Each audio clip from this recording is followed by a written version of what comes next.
যোৱাকালি বীৰ লাচিত সেনাৰ শৃংখল চলিয়াই অল আছাম মাইনৰিটি ষ্টুডেণ্ট ইউনিয়নৰ ৱৰ্কিং প্ৰেচিডেণ্টক, যাৰ নাম হৈছে ইমতিয়াজ হুছেইন, তেওঁ কৈছিল যে তুমি বাংলাদেশী, তোমাকো মই বাংলাদেশত পঠাম। এতিয়া মোৰ প্ৰশ্ন শৃংখল চলিয়ালৈ, শৃংখল তইতো ভালকৈ জান ইমতিয়াজ হুছেইন তানজিৰ হুছেইনৰ ককাইদেউ, তই তেতিয়াহ'লে তানজিৰ হুছেইনকো বাংলাদেশত পঠাবি ন? এতিয়া শুন, মই তোক কৈছোঁ, তই আহিবি মোক বাংলাদেশত পঠাবলৈ। তেজপুৰ বাৰিকা চুবুৰী ইয়াত আহিবি, আহি কেনে মোকো পঠাই দিবি বাংলাদেশ। তোকো যদি মই ইয়াৰ পৰা কৰি পঠাবলৈ নোৱাৰোঁ, মোৰ নামো তানজিৰ নহয়। শৃংখল এইবোৰ ভণ্ডামি যেন লগা হ'ল, এইবোৰ ভণ্ডামি কৰা বাদ দে। মোৰ কথা এটাও মনত পৰিলে, তই মোক কৈছিলি ফোনত যে তই শিৱসাগৰৰ পৰা ইলেকশ্যন খেলিবি।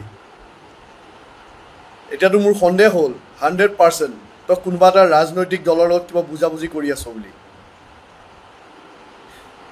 এইবোৰ কৰি একো লাভ নাই শৃংখল, এইবোৰ নকৰিবি।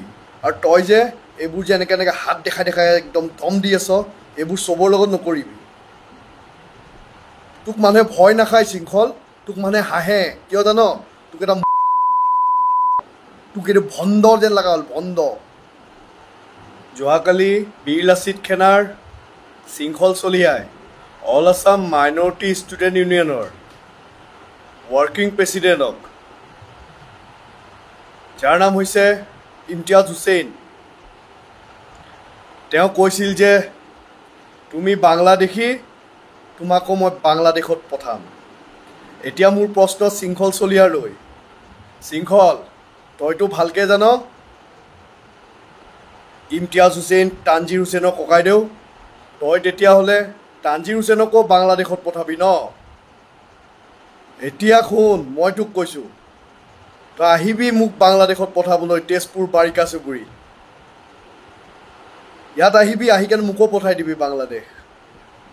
তোকো যদি মই ইয়াৰ পৰা কৰি পঠাবলৈ নোৱাৰোঁ, মোৰ নামো তানজিৰ নহয়।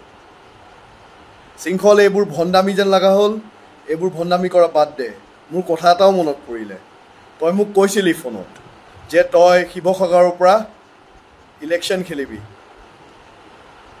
এতিয়াতো মোৰ সন্দেহ হ'ল 100% তই কোনোবা এটা ৰাজনৈতিক দলৰ লগত কিবা বুজাবুজি কৰি আছ বুলি। এইবোৰ কৰি একো লাভ নাই শৃংখল, এইবোৰ নকৰিবি। আৰু তই যে এইবোৰ যে এনেকৈ হাত দেখাই দেখাই একদম ধম দি আছ, এইবোৰ চবৰ লগত নকৰিবি। তোক মানুহে ভয় নাখায় শৃংখল, তোক মানুহে হাঁহে, কিয় জান? তোক